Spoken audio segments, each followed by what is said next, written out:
More and more adults are getting diagnosed with ADHD, and it's reshaping how we think about learning at every age. Neurodiverse learners don't need separate pathways.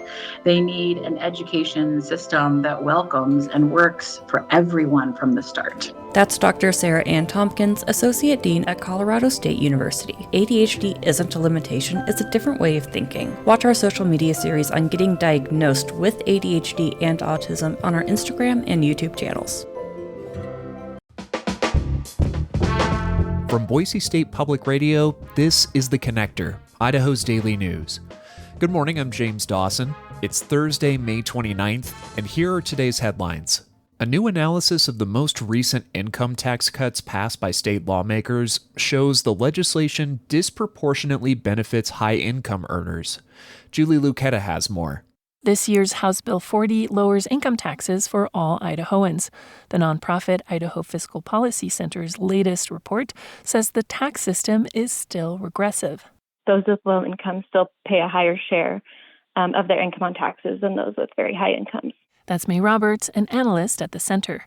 She says people who make $31,000 a year pay 9% income taxes, or more than those who make above $739,000 annually. So the very, very high income earners, the top 1%, they only pay 7% of their income on taxes. So they pay like about 2% less. Lawmakers also passed House Bill 231, increasing the state's grocery tax credit.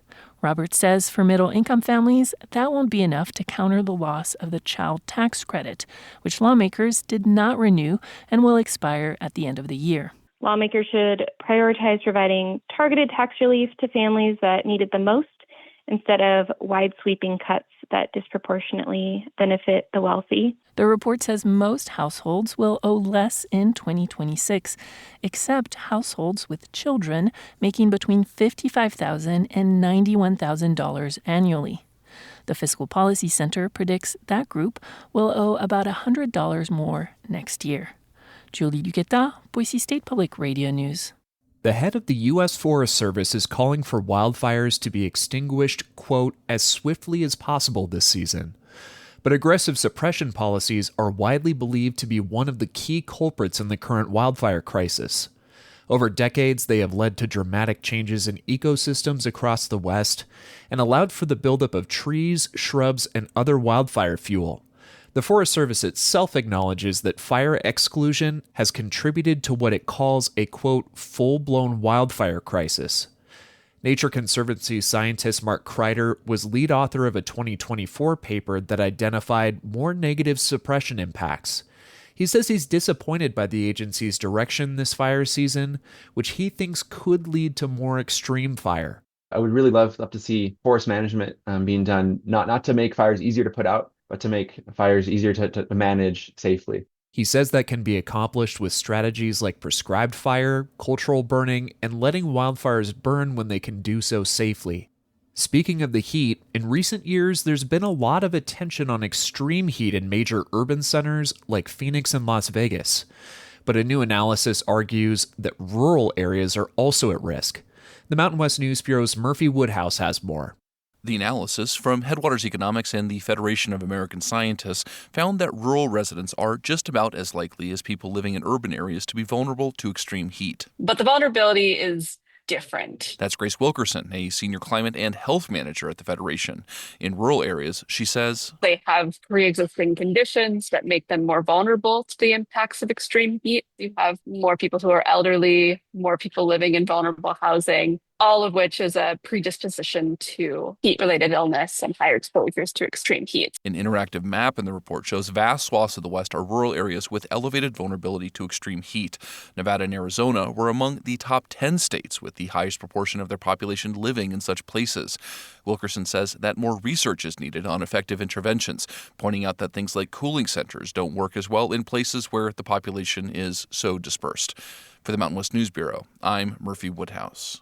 This week, Treasure Valley temperatures are in the 90s, a preview of typical summer weather. For Boiseans experiencing homelessness, extreme temperatures can be life-threatening. Abigail Moody has details on resources to stay cool. Interfaith Sanctuary has been serving Boise's homeless population for 20 years, and every summer they face the same challenge: providing a space for people to beat the heat with only enough indoor cooling areas for about 60 guests.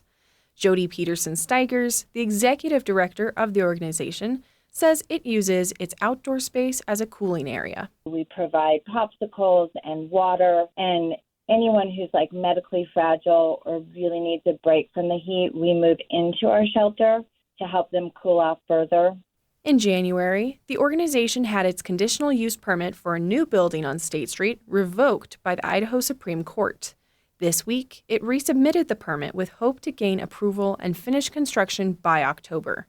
That new building would have more space for indoor cooling areas. Until then, she says, even if you're not staying at our shelter, you can sit on the back side of our property where we have shade sails, we have ice, we have water, we have everything that you need to hopefully keep you safe.